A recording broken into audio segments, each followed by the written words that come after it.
Hello. I think I've said before every single one of these videos, but that's beside the point. So if you want to experience these in order, it would be part one, part two. I think the video is called Pure Truth. So my first video is actually the third part, but this is the third part. I don't make sense, but that's fine. You know what I mean? So that God trip was, I don't know why I call it a God trip. I really don't like that word. That's just kind of what I've come to call it. I don't want to say breakthrough either because I'm not smoking DMT, I'm doing acid. I don't know. I don't know what you call that. I guess obviously you can't say it, but so this is number 6, and this one's titled "I Know a Secret." And these they kind of by this point these are some of my more recent ones because after that big one I took like a pretty good break. But these are some recent ones, and now I notice, you know, I kind of write stories or dialogues now. It's not as objective and like in your face, just sort of like you the purpose is to exist, like all dramatic, fucking. But this one's called "I Know a Secret." To be me is a funny thing. Time and time again I find fulfillment in this song, the song of the human. This song isn't about money or about cars, it's about trees and about the sky. The melody isn't particularly uplifting. In fact, the song hardly makes sense. It's some of the scariest shit you'll ever hear. It constantly contradicts itself and will haunt anyone who listens closely enough to life to hear it. So why in the fuck would anyone ever want to hear this song? Well, the song holds a secret. Hidden somewhere deep in its rhythm lies a secret. You have to listen very, very carefully to the song of the human to hear this secret, and this secret is a big one. It's so big that if everyone heard it, it would shatter everything. The world as we knew it would turn upside down. You best not tell it to politicians, and don't you dare tell it to celebrities. People who worry and people who don't care about themselves should be especially careful of the secret. This secret can shatter even your own life if I were to tell it to you. Do you want to know the secret? Not even a little bit? Well, let me tell you more about the song. The song of the human surrounds you every day. As a matter of fact, as I think of it, you might even be a part of the song. You might be a single note, somewhere amongst the rest of the chords. This song is melancholy. I hear it sometimes faintly when I'm hiking, sometimes when I'm playing guitar or piano, sometimes when I'm tying my shoes, and sometimes after breakfast. It plays when I'm in love, and it plays when I feel lost. It plays when I'm drifting off to sleep, and it plays when I'm swimming in the river. It sings of a man and a woman. It sings of light and dark.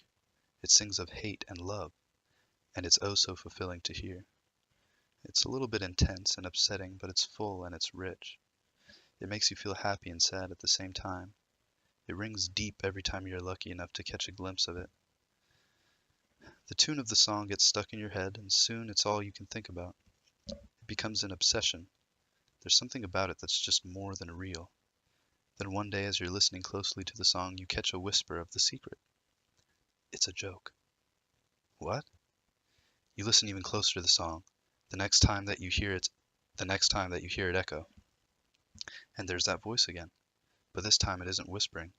It screams. Look around, idiot. It's a joke. This is a game. Can't you see none of this will matter? You look around and you realize the human existence is a horrible joke. Your life is just a goof. You're a few steps up from a chimp and you take yourself seriously? The joke is that you'll see love, and you'll see an equal amount of hate. You'll be happy, but you'll be just as sad. And to top it all off, you'll cease to be altogether one day. It isn't funny to you. Not in the slightest.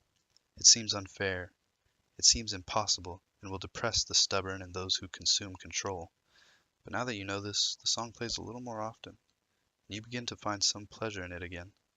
Somehow the song that was once the very thing you hid from becomes your favorite one, because you know that inevitably one day as you listen to it, you'll hear that whisper again, and maybe if you're lucky, you will have forgotten about the secret.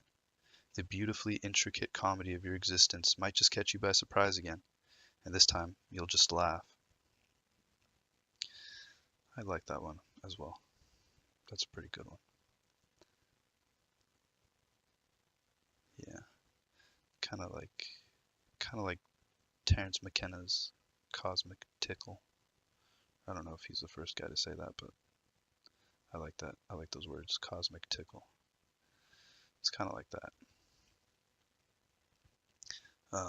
This one's called, so this is, I guess, the seventh one, right?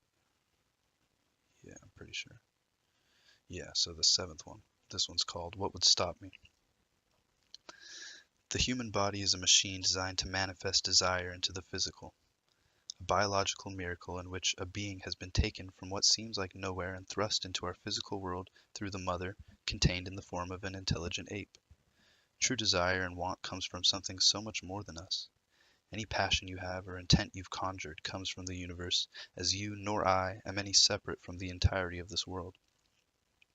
The way a skin cell is no less part of your body than a brain cell. The opposition to progress is apathy, for to not care breeds ignorance, and ignorance nurtures fear, as fear derives from which we choose not to understand. As it is too easy not to care about the contradictions in culture and society, but you'll find yourself afraid. You'll find yourself feeling estranged to what you see with your eyes open every day. You will separate yourself from the world and make it your enemy, and this is no way to make life any more tolerable.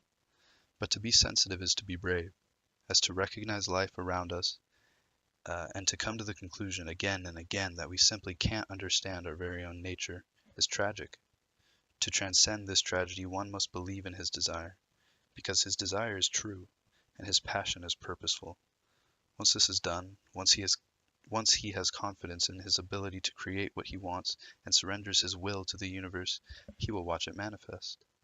He will watch the machine that is himself do what it's designed to do, almost materialize what he wants in front of him as if he had no part in it, as he didn't, the same way you didn't have any part in coming to be where you are now.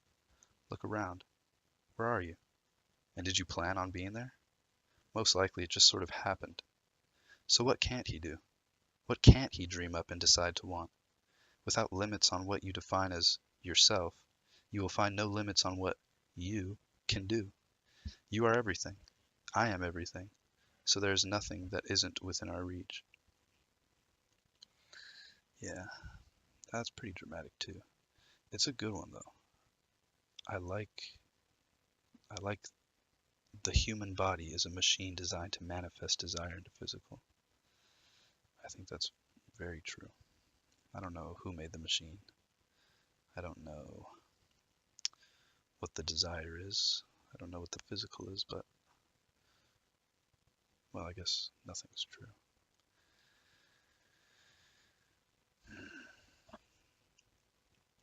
Um, there are two more, and I think I'll save those for a part 4.